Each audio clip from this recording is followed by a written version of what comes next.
have a quick question about when you were in college and a waiter, and then I'm going to step back a little bit back into Platteville. You had a buddy that you went back and forth with to Chicago sometime and stayed at their house. Oh yeah, Bobby Hartman, you mean? Yeah. Well, Bobby lived in the northwest side of Chicago, and of course. Wasn't he a fraternity brother? He's my fraternity brother, but also at that time, sometimes you're just very naive. I was driving a very, very interesting vehicle, which is an Oldsmobile 442. It was forced to be given to me by my sister because she just had a baby. She doesn't want to crawl back to a two-door seating. So my brother-in-law, Tom Yan, basically said, take the car, make me in payments. And I'm driving the car back to college campus without any vanity, but it was a high, powerful Oldsmobile, bright red with chrome black interior.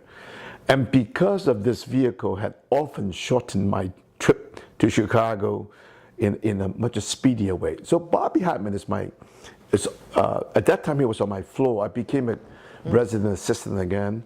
And he and I have gone back on the weekends in the springtime to supplement whatever I'm running short with my money and my expenditure.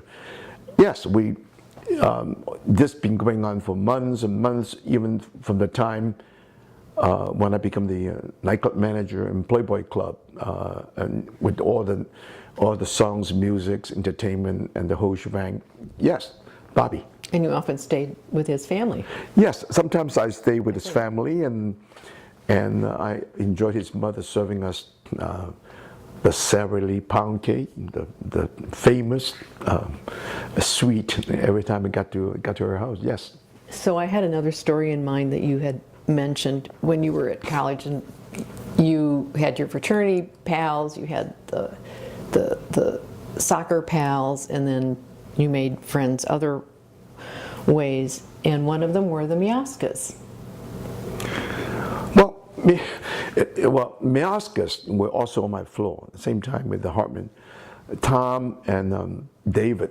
I felt extremely sad. That's part of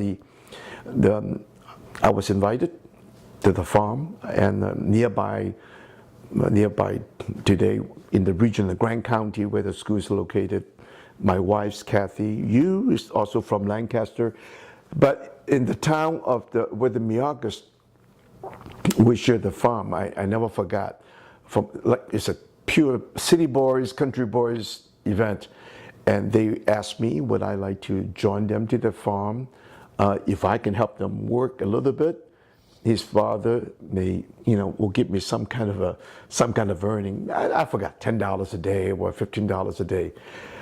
But I spent in the Army Navy surplus store a good Army jacket. He said, you'll be tough, you'll labor, and you cannot just wear ordinary shoes.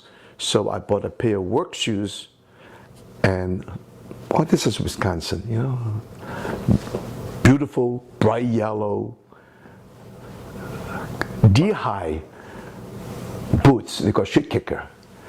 But I look at myself, wow, I said, I feel like Donald Duck.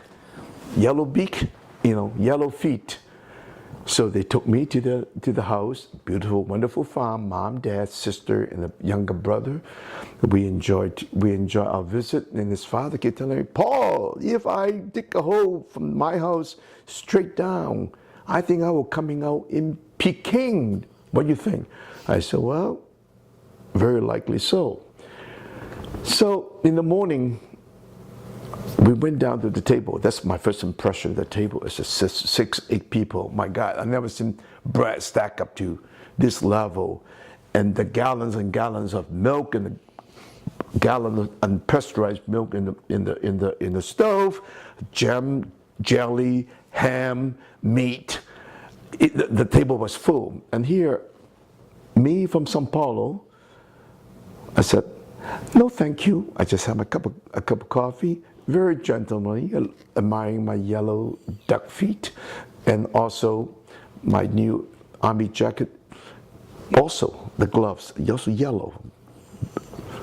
So I'm ready to become a worker to join the family. Unbeknown to me, coming out of the farm, driving a few miles down the road, what is my job? They said, you see those calves in the barn? I said, yeah, there's 6 of them. We have to move these animals into the truck to another farm. Are you ready? I said, yes, I am ready. Let's go. The gate opened. Christ, when I stepped, my boots had gone down 3/4. When I put it out, it's all green. I said, this is all shit. That's right. This is cow shit. And then we went to grab the cow. You have to grab it by the tail, and here by the neck, you have to wrestle the cow. I look at my gloves also turning green. It's cow shit. Yes? And we took the cow, moved to the truck, put it up the pickup. Well, after all that morning, I'm looking at my clock. We started at 7:38. Just 11:30, no food.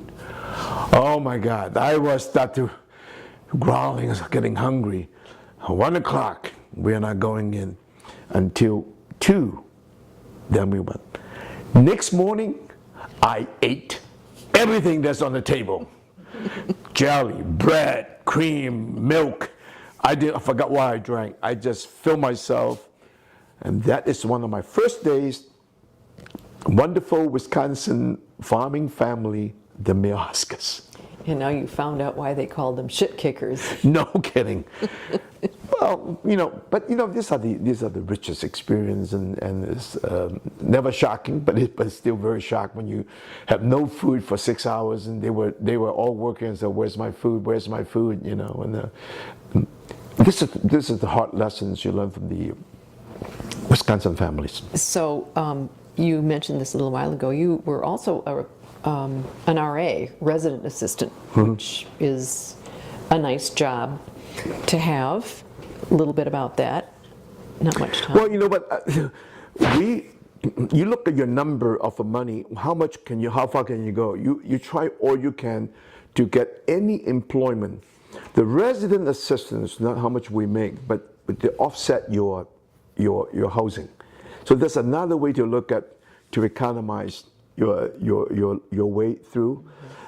It's not really an accounting, but just your blocks and blocks. If I can get my housing taken care of as a residence. And food at the time, I believe. Yeah, right. The meal ticket was also partially a part of the